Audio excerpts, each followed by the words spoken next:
The best kind of games to play in a group Welcome to are my the ones channel. where you are Don't laughing forget the to entire subscribe, time without like, needlessly share. walking away Enjoy my upset on video. whether or not you won the last round. That is exactly how I felt after playing 2 straight hours of Party Animals, the latest big party game on the horizon.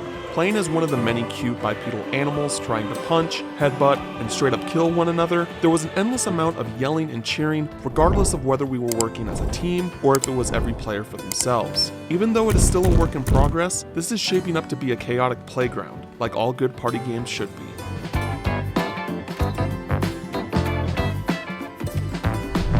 It's hard not to mention that Party Animals seems to be directly inspired by the hit indie Gang Beasts, what with the similar wonky ragdoll physics and gameplay structure. However, the team at Recreate has not only brought new layers to make whichever mode you decide to play more engaging and fun than ever before, but better execution on controlling your character, whether it be throwing or even climbing back up to a stage that doesn't automatically kill you. Most notably, Party Animals has introduced a solid pool of weapons. I was able to equip myself with several melee weapons, including a frying pan and mace, to name a few, to help knock people's lights out.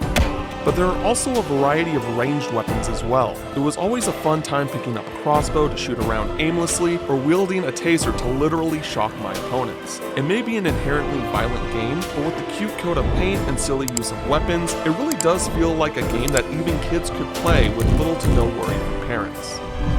Party Animals consists of 2 primary mode types alongside a varied compilation of maps and games. Last Stand is arguably the primary game mode, where the goal is simply to be the last one standing. Each map has different environmental factors that go into play too, which forced me to stay on my toes while the chaos ensued. For instance, in the wind tunnel, there were levers to pull to bring up walls that would stop myself and other players from being blown off the map. After using the levers for so long, they eventually broke, causing me to have to shift strategies to win. Another stage involved an airship that would fly higher throughout the match, causing the floor to freeze over, making me slip and slide around. The second mode, known as Team Score, includes games with a more objective-based focus. Buzzball, which is a rough mixture of football and soccer, involves carrying a ball and throwing it into the opposite team's goal circle. The major trial to overcome is that when multiple people are trying to carry or steal the ball for too long, it will electrocute them.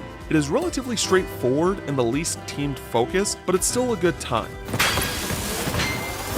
Fluffy Redemption, on the other hand, was a highlight. Each team began on a train with the goal of getting to the end first. I had to carry coal from the end of the train to the front and throw it into the coal boiler to make the train go faster. But not only could I make the train go faster, I could make the other team's train go slower. By jumping across to the other train, I could pull the brake lever to slow the train down if we were falling behind. This simple idea created a great collaborative effort with my teammates as we delegated roles to obtain our victory. The creativity and design of each map is what truly makes Party Animals feel like an improvement from the similar party games before it. There were 14 different animals that I could choose from, like a cute little bunny, or my personal favorite, a Welsh Corgi. And yes, you can dress them like British royalty. While I didn't get to experience what the progression system was like, the developer said that you will always be able to choose which costumes you want to unlock as long as you have the currency to afford it. But still, there are so many different outfits that you will eventually be able to choose from depending on which animal you're playing as. Some of the highlights included a cat wearing an orange for a helmet, a gorilla dressed like a private security guard, and one that will surely be a fan favorite, a duck dressed like Darth Vader. But what truly makes the outfits so fun is the winning ceremony after every game. All the players are posed ready to take a group photo, but instead, some will run around and beat each other up, while others will try to get to the front of the camera. It is pure madness at its finest. And the best part is you can download the photo afterwards and share it with all your friends. I wasn't quite sure what to expect heading into Party Animals, but my main thought ended up being that I simply wish I didn't have to stop. There's a great variety in maps and game types to keep the simplistic gameplay refreshing, to the point where if there are ongoing updates and additions made, I think there is a real potential of it becoming a party game staple. Speaking for myself, I can't wait to play more. For more on our latest upcoming games, don't miss our IGN First coverage on Final Fantasy XVI, including an exclusive boss battle gameplay video. And for everything else, keep it right here on IGN.